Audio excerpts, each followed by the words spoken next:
अस्सलाम वालेकुम। आपकी अपनी अनुष्य आपके साथ हाजिर है अपने आज की व्लॉग के साथ। मैं उम्मीद करती हूँ कि आप सब बिल्कुल खैरियत से होंगे और मैं दुआ करती हूँ कि आप सब जहाँ रहें खुश रहें, शादुआबाद रहें, हंसते मुस्कुराते रहें, मेरी वीडियोस को देखते रहें, इन्हें लाइक करते रहें और मेरे चैनल को सब्सक्राइब कर लें। तो आज जासूसी डाइजेस्ट में कहानी देखी, बहुत पसंद आई और है भी छोटी सी, एक ही व्लॉग में मुकम्मल हो जाएगी। तो ये मैं सुनाती हूँ आपको, उम्मीद है आपको बहुत पसंद आएगी। इस कहानी का नाम है अंधेरे की मौत। यानी इसमें कुछ मावराई किस्म के वाक़यात, कुछ इस किस्म के हादसात या वाक़यात होंगे जो अक़ल की कसौटी पे पूरे नहीं उतरते होंगे, जिनके बारे में इंसान हैरान रह जाता है कि ये क्या हुआ। इसके तारुफ़ में भी देखें ऐसी ही बात की है इसके मुसन्निफ़ ने। अबरार दानिश साहब हैं लाहौर से, जिन्होंने ये कहानी लिख कर भेजी है और वो कह रहे हैं कि बास बातें अक़ल की कसौटी पर पूरी नहीं उतरती मगर सच होती हैं। ऐसे वाक़यात सीना बसीना मुंतकिल होते हैं, कुछ आपने भी सुन रखे होंगे। इस वाक़े का चशमदीद गवाह मैं भी हूँ, इसलिए मुझे पूरा यकीन है कि आप इसे पसंद करेंगे। अब यकीन करना या ना करना आप पर मुनहसर है। तो कहानी शुरू करते हैं। अंधेरे की मौत। बाज़ बातें और यादें जहन में नक्श होकर रह जाती हैं, वो हर मोड़ पर अपने आप को दोहराती हैं, जैसे मिर्ज़ापुर का वाक़या जो मुझे आज भी याद है और हमेशा याद रहेगा। आज भी जब वो वाक़या ज़हन में ताज़ा होता है तो मेरी नींद गायब हो जाती है। ख्वाब में एक खुर्राहट सुनाई देती है और मेरे एहसास बिखरने लगते हैं।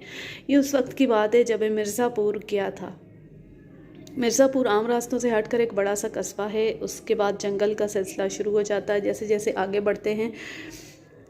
बढ़ते जाएं ये जंगल घना होता जाता है। इसका सिलसिला मीलों तक फैला हुआ है। कहते हैं कि बाज़ जगह वो जंगल इतना घना है कि सूरज की रोशनी भी अंदर नहीं आ पाती, इसलिए हर वक्त अंधेरा रहता है। इस जंगल में तरह तरह के खूंखार जानवर पाए जाते हैं, लूमड़, तेंदुए और चीते वगैरह तो बकसरत है। मैंने इस जंगल का इतना तारुफ इसलिए करवाया है कि इस कहानी का बुनियादी तौर पर ताल्लुक़ इसी जंगल से है। मैं अपने एक बुज़ुर्ग अज़ीज़ से मिलने मिर्ज़ापुर गया था। वो एक मेहरबान शख्स थे, वसीउल मुताला। इसके साथ रूहानी एतबार से भी उनकी शख्सियत मेरे लिए मुतासिर कुन थी। उनका क़याम मिर्ज़ापुर में ही था। कभी कभी जब शहर की तरफ आते तो हमारे यहाँ भी तशरीफ़ लाते और मैं उनसे बातें करके उनकी खिदमत करके बहुत खुशी महसूस करता था। इस ज़माने में फ़ोन का रवाज नहीं था, इसलिए जब वो ख़ुद आते तब उनके बारे में मालूम होता, लेकिन इस बार किसी और ने आकर उनके बारे में बताया था। मैं इस वक्त अपने घर में अकेला था। घर वाले किसी शादी की तकरीब में गए हुए थे। मैं घर में एक ज़रूरी काम से रुक गया था। तभी दरवाजे पर दस्तक हुई जिसने मुझे चौंका दिया। मैंने दरवाज़ा खोला। एक मलंग टाइप इंसान खड़ा हुआ था। उसने एक चोखा सा पहन रखा था, गले में मोटे दानों की माला थी, सुर्ख आँखें, चेहरा बहुत बारौब। मजमूई तौर पर उसकी शख्सियत बहुत मुतासिर कुन थी। मैंने दरवाज़ा खोला तो उसने मेरी तरफ देख कर कहा, क्यों मोहब्बत और एहतराम का ढोंग करता है? जिससे मोहब्बत करता है उसकी खबर क्यों नहीं लेता? मैं नहीं समझा मोहतरम बुज़ुर्ग। मैं अदब से बोला, आप किसके लिए कह रहे हैं? वही अरशद नूरी के लिए। बीमार है वो, तुझे देखना चाहता है, चला जा उसके पास। मैंने उससे कुछ पूछना या उससे मालूम करना चाहा, लेकिन उसने इतना मौका नहीं दिया था। जिस पुरस्रार तौर पर आया था इसी तरह वापस भी चला गया। मैं उसे आवाज़ भी नहीं दे सका। घर वालों के आने के बाद जब मैंने उन्हें ये कहानी सुनाई तो वो भी हैरान रह गए थे। बेटे तुम ज़रूर जाओ, अब्बू ने कहा। नूरी साहब रूहानी शख्सियत हैं, उनके इर्द गिर्द इसी किस्म के लोग होते हैं। उन्होंने हमें इतला करवा दी है। अब ये तुम्हारा फ़र्ज़ है कि तुम उनके पास जाओ, क्योंकि वो तुमसे प्यार भी बहुत करते हैं। अब ये अकेला इतनी दूर कैसे जाएगा? अम्मी ने कहा। क्यों नहीं जा सकता? अबू जल्दी से बोले।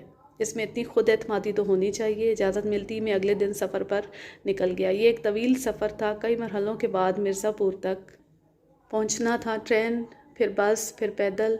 ज़्यादा बड़ा कस्बा भी नहीं था। इसके अलावा नूरी साहब को सभी जानते थे, इसलिए उनके मकान तक पहुंचने में कोई दुश्वारी नहीं हुई थी और नूरी साहब बिल्कुल ठीक थे, उन्हें कुछ भी नहीं हुआ था। मुझे देखकर वो बहुत खुश और हैरान हुए थे। अरे बेटा तुम कैसे आ गए? जनाब मुझे आपके बीमार होने की इत्तला मिली थी। मैंने बताया। बीमार होने की इत्तला किसने दी थी? मैंने उन्हें मलंग बाबा के बारे में बता दिया। नूरी साहब ये सुनकर हैरान रह गए थे। कमाल है, मैंने तो किसी को नहीं भेजा। फिर कुछ सोच कर बोली, अगर किसी ख़ास वजह से तुम्हें यहाँ बुलाया गया तो यकीनन इसमें खुदा की कोई मसलहत होगी। अब तुम आ गए हो तो यही रहो, कुछ दिनों के बाद खुद ही पता चल जाएगा। हैरान तो मैं भी हो रहा था, लेकिन मिर्ज़ापुर मुझे अच्छा लगा था। एक पुरसकून कस्बा, सीधे साधे लोग, सीधी सादी ज़िंदगी और इर्द गिर्द के मनाजिर कुदरती हुस्न से माला माल थे।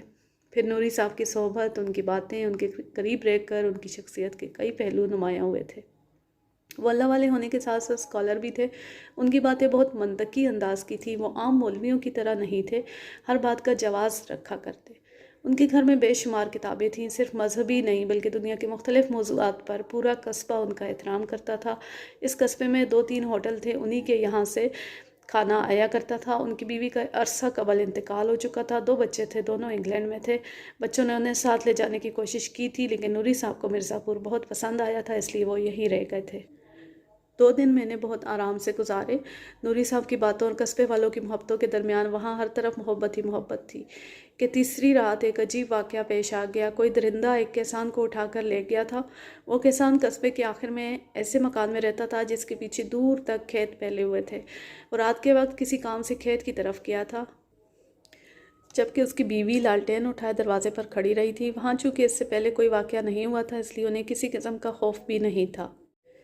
कुछ देर बाद किसान के चीखने चिल्लाने की आवाज़ें उन्हें आने लगीं। इसकी चीखो पुकार सुनकर उसकी बीवी ने भी शोर मचा दिया। आसपास के लोग जमा हो गए। वो सब लालटेन उठाए खेत की तरफ दौड़ पड़े। इस किसान की लाश नुची हुई पड़ी थी। किसी दरिंदे ने उसे हलाक कर दिया था। फिर लाश को घसीटते हुए कुछ दूर ले गया था, मगर लोगों का शोर सुनकर लाश छोड़कर भाग गया था। ख्याल था कि शायद कोई चीता या तेंदुआ होगा। वैसे ये अपनी नौइयत का पहला वाक़या था। चीते या तेंदुए पाए तो जाते थे, लेकिन बहुत दूर घने जंगल में। पहला मौका था कि कोई दरिंदा इस तरफ आ निकला था। 2 दिनों तक इस वाक़े के बारे में चहमकोइयाँ होती रही थी। फिर इस बेचारे की तदफीन कर दी गई थी। 2 दिनों के बाद फिर ऐसा ही एक वाक़या हुआ। मैं मिर्ज़ापुर ही में रुका हुआ था। नूरी साहब ने मुझे रोक लिया था। वो मेरे साथ ही शहर जाने वाले थे 1-2 कामों के सिलसिले में। मैं इसीलिए रुक गया था कि ये दूसरा वाक़या पेश। इस बार मौत एक मुसाफिर की हुई थी जो करीबी कस्बे मदनपुर का रहने वाला था और किसी काम से रात के वक्त मिर्ज़ापुर की तरफ आ रहा था कि बेरहम मौत ने उसे घेर लिया। इस दूसरे वाक़े के बाद पूरे कस्बे में खौफ की लहर दौड़ गई थी। हर शख्स परेशान था। इस पूरे कस्बे में सिर्फ 2 आदमियों के पास बंदूकें थीं। नूरी साहब ने मुझसे कहा, मियाँ रात के वक्त घूमने फिरने से परहेज़ किया करो। वैसे तुम कहाँ चले जाते हो? कहीं नहीं किबला, बस यूं ही चांदनी रातों का लुत्फ़ उठाने के लिए निकल जाता हूँ। एहतियात करो क्योंकि मौत शैतानी भैंस बदल कर घूम रही है। मैं नहीं समझा जनाब, मुझे ऐसे लगता है कि शायद कोई शैतानी कुव्वत यहाँ मंडला रही है, नूरी साहब ने सोचते हुए बताया। और जो कुछ है वो किसी दरिंदे वगैरह का कारनामा नहीं है। मैं नूरी साहब की बात पर क्या तबसरा कर सकता था। हो सकता है कि उन्होंने अपनी रूहानी ताकत से ये अंदाज़ा लगा लिया हो, लेकिन जो आसार थे वो किसी दरिंदे ही के थे। बहरहाल इस दूसरे वाक़े के बाद कई दिनों तक कोई और वारदात सामने नहीं आई। एक दिन मैं सुबह नाश्ते के वक्त नूरी साहब के घर से निकलकर बहुत दूर तक टहलता हुआ चला गया। क्या खूबसूरती थी, हद नज़र तक फैली हुई हरियाली, इसके बाद ऊंचे ऊंचे दरख्तों का सिलसिला जो न जाने कहाँ तक चला गया था। आपने भी जंगल देखे होंगे। रात के वक्त ये जितना भयानक दिखाई देता है, दिन के वक्त ये इतना ही दिलकश हो जाता है। रात भर जमा होने वाला खौफ सुबह की पहली किरण के साथ ही गायब हो जाता है। मैं न जाने किस मूड में जंगल की तरफ बढ़ता चला गया और भी बहुत से लोग आ जा रहे थे। किसी ने मुझ पर ध्यान नहीं दिया। जंगल अभी कुछ फासले पर था कि किसी ने आवाज़ देकर मुझे रोक लिया। रुक जाओ, कहाँ जा रहे हो? मैंने पलट कर देखा, एक आदमी एक ऊंचे से दरख्त के नीचे बैठा हुआ था। उसी ने मुझे आवाज़ दी थी। इधर आओ, उसने दोबारा से आवाज़ दी। मैं उसके पास पहुंच गया। वह एक सेहतमंद इंसान था जिसकी हल्की हल्की सी दाढ़ी थी। उसके जिस्म पर जर्द रंग का लिबास था जो बहुत ही अजीब सा लग रहा था। उसकी शख्सियत में सबसे ख़ास बात उसकी चमकती हुई आंखें थीं। ऐसी आंखें जैसे सामने वाले के वजूद में घुसती चली जा रही हों। आपने मुझे आवाज़ दी थी? मैंने उसके पास जाकर पूछा। हाँ, उसने गर्दन हिलाई। तुम कहाँ जा रहे हो? बस यूं ही इधर उधर घूम रहा हूँ, मैंने जवाब दिया। ज़्यादा दूर मत जाओ।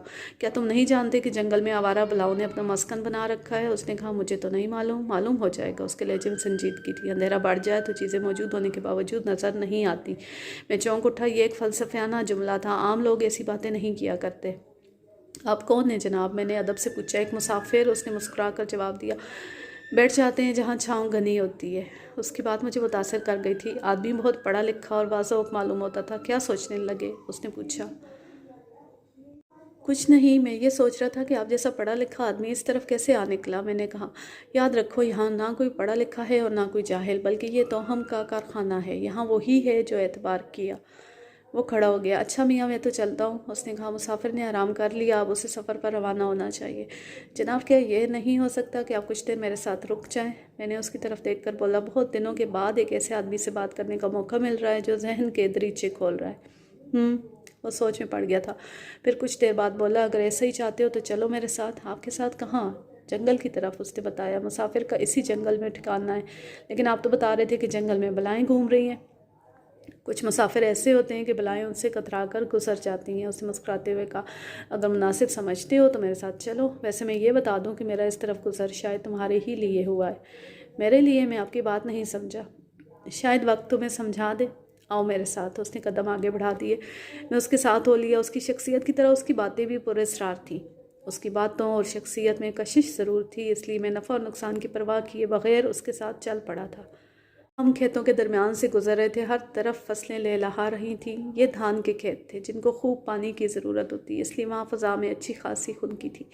मैंने महसूस किया कि उसकी रफ़्तार खासी तेज़ थी। वो मुझसे बहुत आगे निकल जाता, फिर रुक जाता। मैं तकरीबन दौड़ता हुआ उसके पास पहुँचता। इसके बाद सफ़र फिर शुरू हो जाता। खेतों का सिलसिला ख़त्म हुआ तो जंगल शुरू हो गया। कुछ दूर तक दरख्त एक दूसरे से कुछ फासले पर थे, फिर आगे बढ़ने के साथ साथ एक दूसरे के करीब होते चले गए।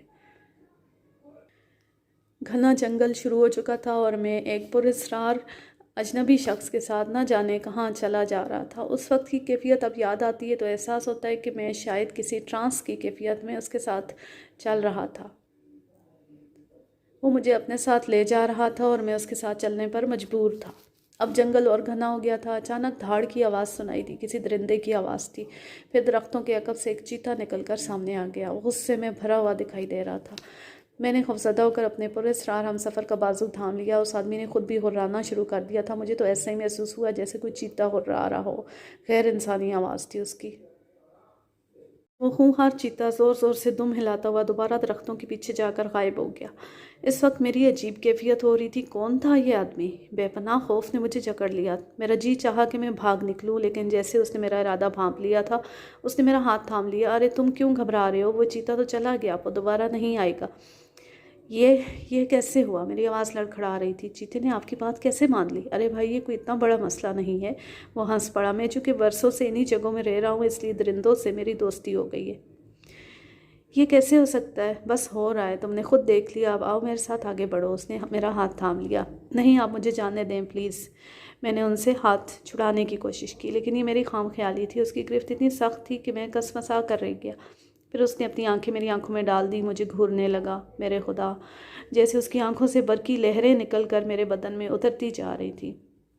अब मुझे पता चला कि उसकी आंखों की पुतलियां गैर मामूली तौर पर फैली हुई थीं और इंसानी आंखों की तरह नहीं थीं, बल्कि बिल्लियों की तरह। आज के लिए बस इतना ही। वीडियो ज़्यादा लंबी हो जाए तो अपलोड करने में मुश्किल होती है, इसलिए हम इसे 2 हिस्सों में सुनाते हैं। तो बाकी का आधा हिस्सा अगली वीडियो में इंशाल्लाह। आप मुझे ज़रूर बताइए कि ये कहानी आपको कैसी लगी, पसंद आई या नहीं। ज़रूर कमेंट कीजिएगा और जहाँ रहें खुश रहें, शादो-आबाद रहें, हंसते मुस्कुराते रहें, मेरी वीडियोस को देखते रहें, उन्हें लाइक करते रहें और मेरे चैनल को सब्सक्राइब कर लें। इसका लिंक ज़्यादा से ज़्यादा शेयर करें। अल्लाह हाफिज़। अल्लाह निगहबान।